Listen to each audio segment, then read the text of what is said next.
Hello my dear students, good morning. Welcome to my YouTube channel Beat Biology. बच्चों, हम लोग अभी आज से स्टार्ट करने वाले हैं कुछ इंटरेस्टिंग सी चीजें। आपके नीट एग्जाम के लिए यहाँ पे बेसिकली तैयारी किया जाएगा। हम नीट एग्जाम के लिए बच्चों हमें बहुत सारी चीजें बायोलॉजी में बेसिकली बहुत सारी चीजें आप लोगों को याद करना पड़ता है, रट्टा लगाना पड़ता है। ठीक है, तो जो रट्टा चीजें हैं उनको हम क्या करने वाले हैं, इस फैक्ट्स बुक के अंदर एक ही जगह में सबको असेंबल करके रखेंगे। सारे फैक्ट्स चीजों को हम एक ही जगह में रखेंगे ताकि आप लोगों को क्या होगा, आपको रिवाइज करने के लिए अलग से उनको पढ़ने की जरूरत नहीं पड़ेगा। ठीक है, ये सेपरेटली आप लोगों के लिए हो जाएगा और यहाँ पे आप लोग अच्छे से इसको रिवाइज कर पाओगे, पढ़ पाओगे। और मोस्ट इंटरेस्टिंगली सारा का सारा चीजें आप लोग के नीट एग्जाम में हेल्प करने वाला है। Okay, so once again welcome you all to my YouTube channel Beat Biology. बच्चों, यहाँ पे मेरा कुछ सोशल मीडिया का प्लेटफॉर्म है, यहाँ पे आप लोग जुड़ सकते हो। बीट बायोलॉजी का मेरा यूट्यूब चैनल है, पवित्र डट बाग करके मेरा इंस्टाग्राम है, और बायोलॉजी करके मेरा फेसबुक पेज है। बीट बायोलॉजी मेरा टेलीग्राम है, वहां पे भी आप लोग मुझे जुड़ सकते हो। सो आज का पहला फैक्ट हम स्टार्ट करते हैं चैप्टर नंबर 8 से। ठीक है, बायोलॉजी का 11th का, राइट, 11th का चैप्टर नंबर 8। सेल का नाम है सॉरी, चैप्टर का नाम है सेल। ओके, और यहाँ पे हम लोग करने वाले हैं name of scientist. Name of scientist, उनका काम और कौन से ईयर में ये सब काम किए थे। ओके, सो एक ही जगह में आप लोगों को ये सब सारा डेटा मिलने वाला है और आप लोगों को यहाँ से यहीं से ही आप लोगों को याद करके जाना है। कोई मतलब बुक को ऐसे पलटाते पलटाते पढ़ने का कोई जरूरत नहीं है, आपको नोट्स भी मिल जाएगा एक ही जगह में। चलो लेट्स बिगिन। सो पहला साइंटिस्ट, नंबर 1 साइंटिस्ट जिनका नाम है रॉबर्ट हुक। उनका काम ये था, उन्होंने पहली बार सबसे पहले डेड सेल का डिस्कवरी किए थे। ध्यान रखना ये बात का कि ये डेड सेल को डिस्कवरी किए थे, लिविंग सेल नहीं है।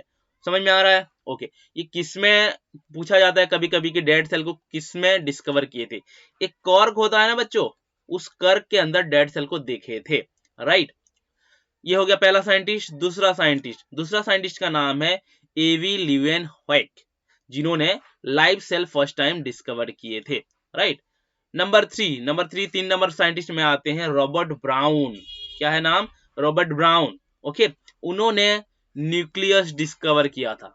क्या डिस्कवर किया था? न्यूक्लियस। देखो बच्चों, पहले दो साइंटिस्ट में क्या होता है, थोड़ा सा दिक्कतें आती हैं, कंफ्यूजन आता है कि डेड सेल किसने डिस्कवर किया है, लाइव सेल किसने डिस्कवर किया है। तो आपको याद रखना है L for life, L for Leeuwenhoek, L for Leeuwenhoek, L for life. तो लिवेनहोएक ने डिस्कवर किया था लाइव सेल। ओके, अब आता है रॉबर्ट ब्राउन। रॉबर्ट ब्राउन ने न्यूक्लियस डिस्कवर किए हैं, कैसे याद करोगे? रॉबर्ट ब्राउन के एंड में देख सकते हो, यहाँ पे एन है बच्चों।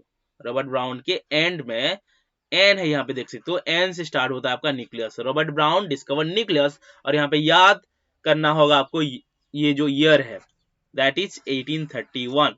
अब आते हैं चौथा साइंटिस्ट के पास। चौथा साइंटिस्ट का नाम है मैथियस क्लेडन, जिन्होंने प्लांट्स के बारे में बताया था कि क्या बताया था प्लांट्स के बारे में? प्लांट्स के बारे में ये बताया था कि प्लांट्स जो होते हैं वो सेल से बने होते हैं, डिफरेंट काइंड्स ऑफ सेल से बने होते हैं।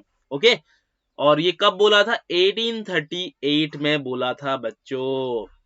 ओके, अब सुनो, इसको याद कैसे करोगे? देखो, मेथियस क्लेडन ये नाम है। देखो मेथियस में यहाँ पे मेथी वर्ड आता है। क्या आता है यहाँ पे? मेथी। मेथी बच्चों एक पत्ता का नाम है, लीफ।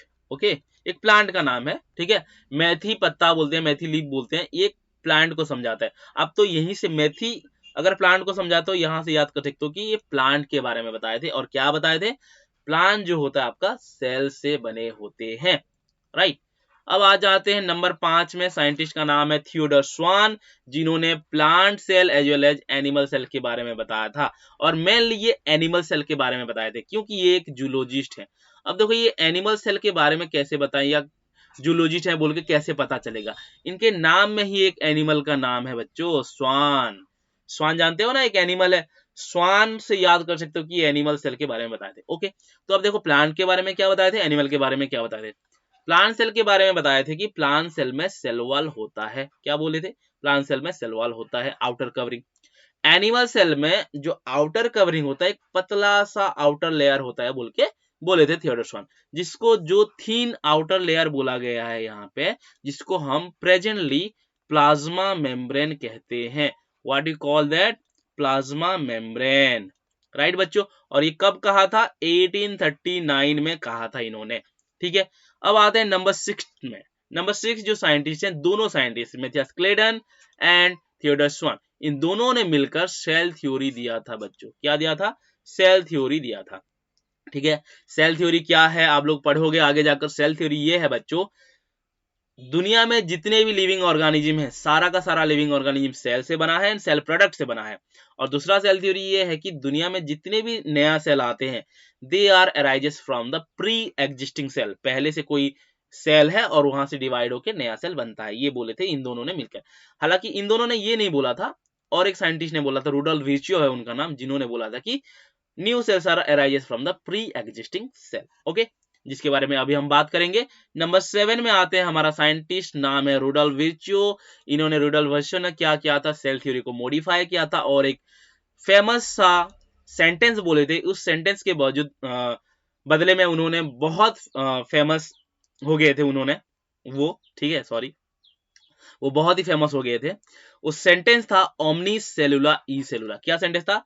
ओमनी सेलुला ई सेलुला। अब देखो ओमनी सेलुला ई सेलुला का मतलब क्या होता है? ओमनी सेलुला ई सेलुला का मतलब होता है बच्चों, new cells are arises from the pre existing cell. जो नया सेल होता है वो पहले से कोई सेल है वहां से बनता है। और ये बात कब बोला गया था?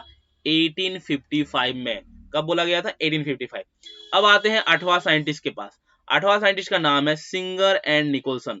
सिंगर एंड निकोलसन दोनों ने मिलकर एक बहुत ही बेहतरीन एक स्ट्रक्चर का मॉडल दिए थे, प्लाज्मा मेम्ब्रेन का मॉडल दिए थे। और प्लाज्मा मेम्ब्रेन का मॉडल है बच्चों फ्लूइड मोजाइक मॉडल।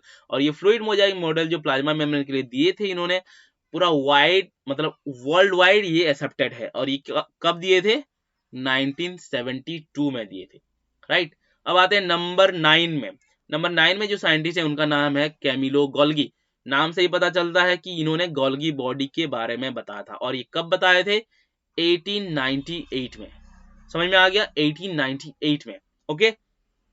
नंबर 10 में है अलेक्जेंडर फ्लेमिंग। ये फ्लेमिंग साहब हैं जो कि क्रोमाटिन के बारे में बताए थे।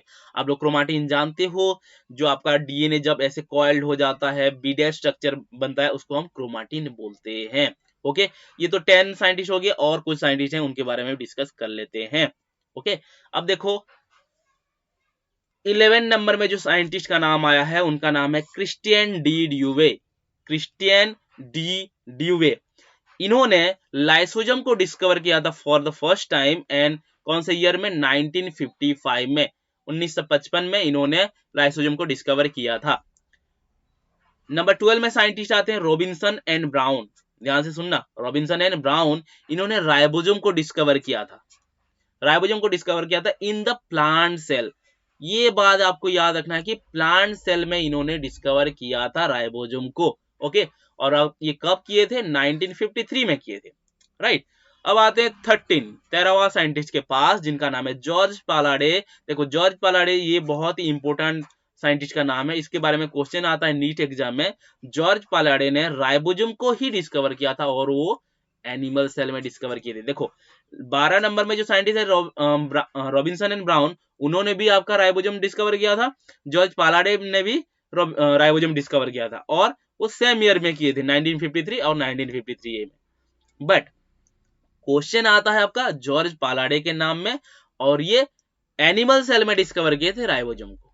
एंड आज का आखिरी साइंटिस्ट का नाम है बच्चों कोलिकर। क्या नाम है? कोलिकर। कोलिकर ने डिस्कवर किया था माइटोकॉन्ड्रिया को, और वो किए थे 1850 में, ओके। सो इसी तरह से आप लोगों को डेटा और फैक्ट्स मिलता रहेगा आपके नीट एग्जाम के लिए। So thank you so much guys, love you all.